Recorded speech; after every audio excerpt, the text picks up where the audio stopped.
Chers amis, voici en complément de la petite vidéo sur le vitrail, une seconde petite vidéo sur la vie de Saint François de Paule. D'abord, Saint François, c'est l'enfant du miracle.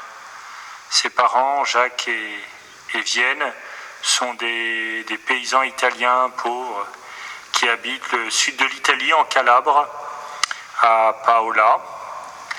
Et voilà qu'ils n'arrivent pas à avoir d'enfants, c'est une grande souffrance pour eux.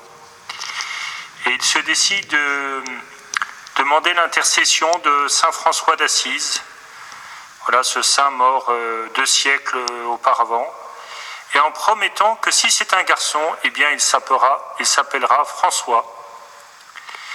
Et voilà que naît miraculeusement ce petit enfant tellement attendu par ses parents, le 27 mars 1416. Et certains racontent qu'une lumière céleste a brillé plus d'1 heure au-dessus de la maison de ses parents, annonçant un destin assez singulier. Voilà, donc d'abord nous pouvons donc le prier pour tous ces couples qui n'arrivent pas à obtenir d'enfants. Et puis il est baptisé le jour même par ses parents qui, comme je vous l'ai dit, sont très croyants, qui vivent un jeûne très long et qui travaillent dans les champs, qui partagent leur vie entre ce travail agricole, cette pénitence, cette aumône pour les pauvres et la prière. Et voilà que cet enfant tellement attendu, eh bien, au bout de quelques mois, il y a un drame, une tumeur à l'œil gauche. Et les parents se disent, nous avons tellement attendu cet enfant, il risque de mourir. Alors, ils se confient encore une fois de plus à Saint François d'Assise. Et ils promettent que si l'enfant est sauvé, alors pendant 1 an, il ira dans un couvent de franciscains et pendant 1 an, il demeurera avec eux. Et voilà que l'enfant est guéri miraculeusement. Et lorsqu'il a 13 ans, il part pas très loin de Paola, dans un couvent de franciscains, le couvent de San Marco, où il est accueilli par les franciscains qui sont édifiés par cet enfant. Et ils sont tellement édifiés par sa prière, par son sens de la pénitence, qu'ils veulent le garder. Mais lui dit non, Dieu a d'autres projets pour moi. Non, je ne suis pas appelé à demeurer avec vous. Voilà, deuxième élément que nous pouvons garder de cette vie, c'est la puissance de la prière. Voilà, il n'y a pas d'âge pour prier, et que nous soyons jeunes ou vieux, nous pouvons prier et demander cette grâce d'être des hommes et des femmes de prière. Et il décide de partir en pèlerinage. Il part à Assise, évidemment voir le tombeau de Saint François, de Sainte Claire. Il va à Rome, la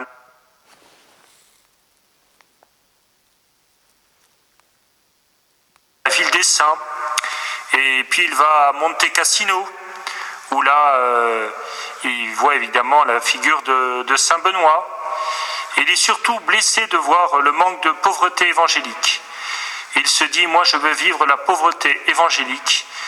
Et donc, je vais partir, me retirer sur la terre de mes parents. Et je vais vivre comme ermite. Il a 14 ans, il se construit une cabane, et puis après il vient vivre dans une grotte, il vit seul, de légumes, de fruits, de racines, d'herbes, mangeant et buvant très peu. Et sa vie attire d'autres ermites, il se retrouve une douzaine, ils s'appellent les ermites de Saint François d'Assise. Ils vivent une sorte de carême, sans viande, ni œufs, ni aliments lactés. Voilà, avec une seule tunique. Et puis, son père d'ailleurs, après la mort de sa mère, veuf, vient vivre avec lui et jusqu'à sa mort, il mourra à 95 ans. Et il décide de fonder un ordre, l'ordre des minimes, c'est-à-dire minimus, les plus petits. Voilà, et c'est vraiment sous le signe de l'humilité. Et puis aussi le signe de la charité, vous savez peut-être cette fameuse vision de l'archange Saint-Michel portant un écusson sur un fond d'azur avec le mot Caritas en lettres d'or. Voilà, et l'archange lui dit, désormais ce sera là l'étendard de ton ordre. Voilà, quoi que nous vivions aujourd'hui, eh bien, demandons cette charité.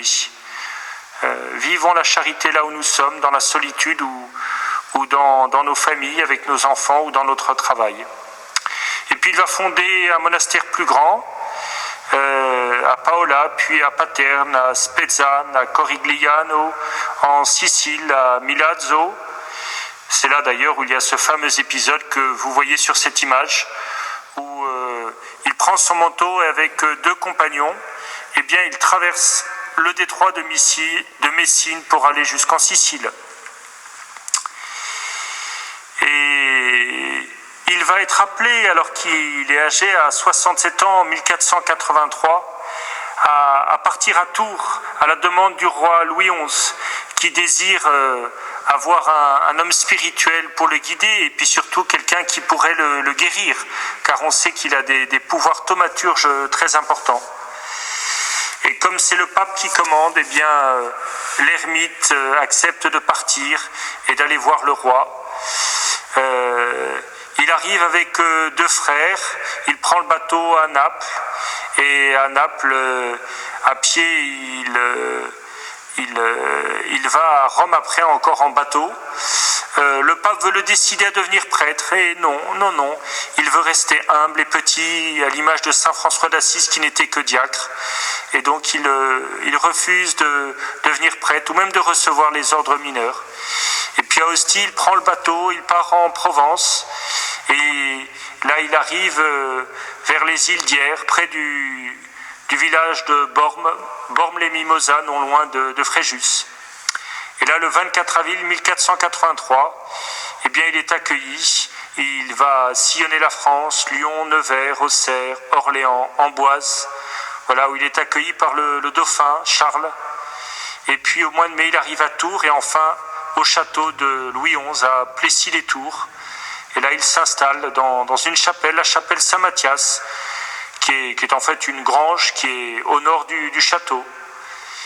Et à la demande de guérison, il dit au roi: « Sire, mettez ordre à votre état et à votre conscience, il n'y aura pas de miracle pour vous, il faut songer à mourir. » Voilà, le prophète, le thaumaturge, qui est aussi l'homme de Dieu, eh bien, reconnaît que les temps sont venus pour Louis XI de se préparer à mourir.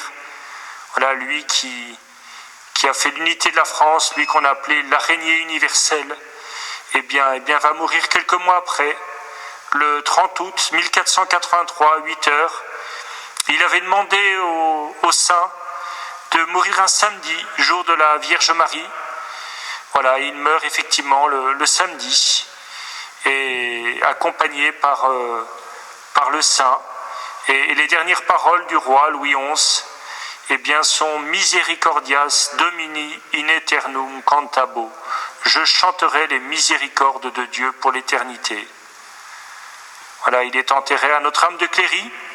L'ermite pense pouvoir repartir, mais ses successeurs du royaume de France veulent garder un tel homme. Et donc il va accompagner Charles VIII, qui, avec Anne de Beaujeu, eh bien, va réussir à obtenir le duché de Bretagne après la bataille de Saint-Thomas du Cormier. Et peut-être on le dit grâce à la prière de saint François de Paule. Et puis Charles VIII va mourir, et son successeur, Louis XII, va aussi garder saint François de Paule auprès de lui. Et saint François de Paule aidera sainte Jeanne de France, eh bien, à fonder les Annonciades. Et il meurt le vendredi saint, le 2 avril 1507, après la messe au Plessis. Il reçoit l'extrême onction, il écoute la lecture de la Passion.